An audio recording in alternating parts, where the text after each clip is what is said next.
சம்பூர் அனல் மின் நிலையத்திற்காக கையகப்படுத்தப்பட்டுள்ள காணிகளை மீண்டும் மக்களுக்கு வழங்குமாறு கிழக்கு மக்களின் குரல் அமைப்பு கோரிக்கை விடுத்துள்ளது. சம்பூர் அனல் மின் நிலையம் நிர்மாணிக்கப்படவில்லை என மின்சக்தி மற்றும் மீள்புதுப்பிக்கத்தக்க சக்தி அமைச்சின் சார்பில் ஆஜரான சட்டத்தரணி கடந்த 13ஆம் தேதி உயர்நீதிமன்றத்திற்கு தெரிவித்தார்.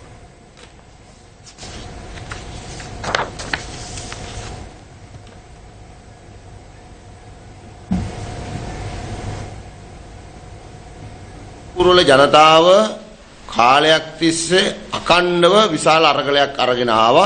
சம்பூர் மக்கள் மற்றும் ஊடகங்கள் தொடர்ச்சியாக பாரிய போராட்டங்களை முன்னெடுத்து வந்தனர். இந்த எதிர்ப்பு நடவடிக்கைகளுக்கு ஆதரவளித்த ஊடகவியலாளர்களுக்கு, ஊடக நிறுவனங்களுக்கு, சம்பூர் மக்களுக்கும் நாங்கள் இந்த சந்தர்ப்பத்தில் நன்றிகளை தெரிவித்துக் கொள்கின்றோம்.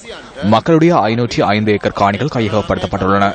இந்த 505 ஏக்கர் காணியை மக்களுக்கு எவ்வாறு வழங்குவது என்பது தொடர்பில் அரசாங்கம் இதுவரை கருத்து வெளியிடவில்லை. இந்த பகுதியில் வேறொரு மின் உற்பத்தி நிலையத்தை நிர்மாணிப்பதற்கு இந்தியாவுடன் இணைந்து முயற்சித்து வருவது தொடர்பில் தகவல்கள் வெளியாகியுள்ளன.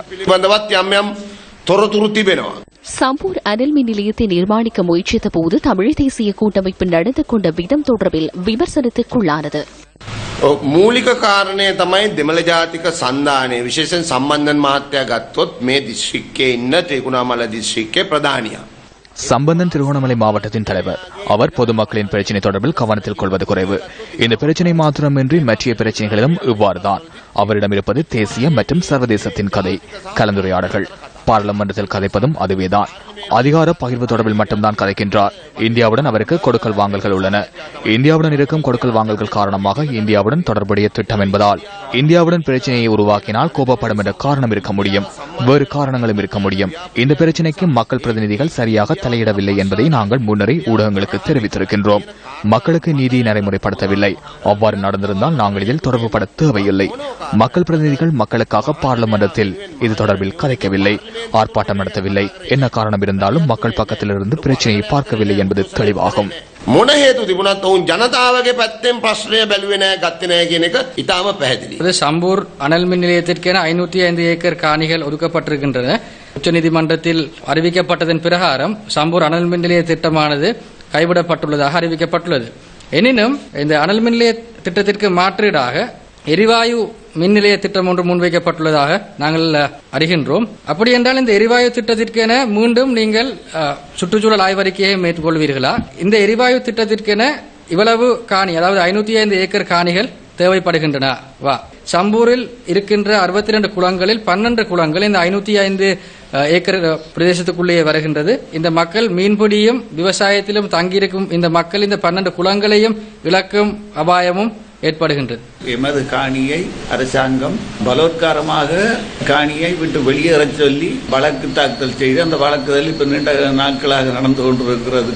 உயர்நீதிமன்றத்தில் எங்களுக்கு தாக்கல் செய்த அந்த அனல் மின் நிலையம் ரத்தா போனதாக தீர்மானம் வந்ததும் எங்களுடைய சட்டத்தனி அவர் கதைக்கிற போது அரசாங்கத்து தரப்பு வந்து சொல்லுது அது அனல் மின் நிலையம் எங்களுக்கு தெரியாத ரத்தா போனதாக.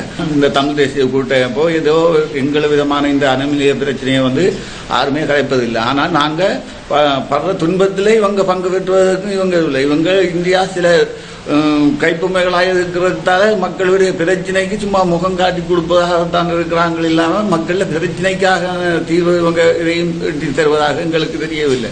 இதேவேளை சம்பூர் அனல் மின் நிலைய நிர்மாணிப்புக்கு எதிராக உயர்நீதிமன்றத்தில் அடிப்படை உரிமை மனுவினை தாக்கல் செய்த வரையறுக்கப்பட்ட சூழல் அமைப்பு நேற்று ஊடகவியலாளர் சந்திப்பினை ஏற்பாடு செய்திருந்தது. சம்பூர் அனல் மின் நிலையத்தினை மூடுவது மாத்திரம் இந்த வழக்கின் நோக்கமல்ல. இன்னும் பல விடயங்கள் உள்ளன. இந்த தவறுடன் தொடர்புடைய தொழில்நுட்ப பிரிவின் நபர்களுக்கு கூட மேலும் இந்த திட்டத்துடன் எந்த ஒரு தொடர்பும் இல்லை என்பதை உறுதி செய்யுமாறு கோரியிருந்தோம். ஆயினும் நிலக்கரி மற்றும் சம்பூர் அனல் மின் நிலையம் குறித்து மாத்திரமே எமக்கு உறுதி வழங்கப்பட்டது. ஆயினும் சீனாவிடமிருந்தோ அல்லது இந்தியாவிடமிருந்தோ வேறு ஒரு அனல் மின் நிலையத்தினை அமைக்கப் போகின்றார்களோ என்று எமக்கு தெரியவில்லை. நாட்டின் வருடாந்த மின் அதிகரிப்பினை நிவர்த்தி செய்வதற்கான மாற்றீடாக சம்பூர் அனல் மின் நிலையத்தை நிர்மாணிக்க உத்தேசிக்கப்பட்டது. 500 மெகாவாட்ஸ் மின்சாரத்தினை உற்பத்தி செய்யும் 2 மின் உற்பத்தி நிலையங்களை நிர்மாணிக்க திட்டமிடப்பட்டிருந்தது. எவ்வாறாயினும் அதனால் ஏற்படும் சூழல் மாசு தொடர்பில் தொடர்ச்சியாக கலந்துரையாடப்பட்டதனை அடுத்து சம்பூர் அனல் மின் நிலையம் தொடர்பில் சர்ச்சை உருவாகியது. இதனை காரணமாக கொண்டு சம்பூர் அனல் மின் நிலைய நிர்மாணிப்புக்கு எதிராக சம்பூர் மக்கள் பாரிய எதிர்ப்பினை வெளியிட்டதுடன் பல சந்தர்ப்பங்களில் இதனால் ஏற்படும் சூழல் மாசு தொடர்பில் நியூஸ் ஃபர்ஸ்ட் செய்தி வெளியிட்டிருந்தது.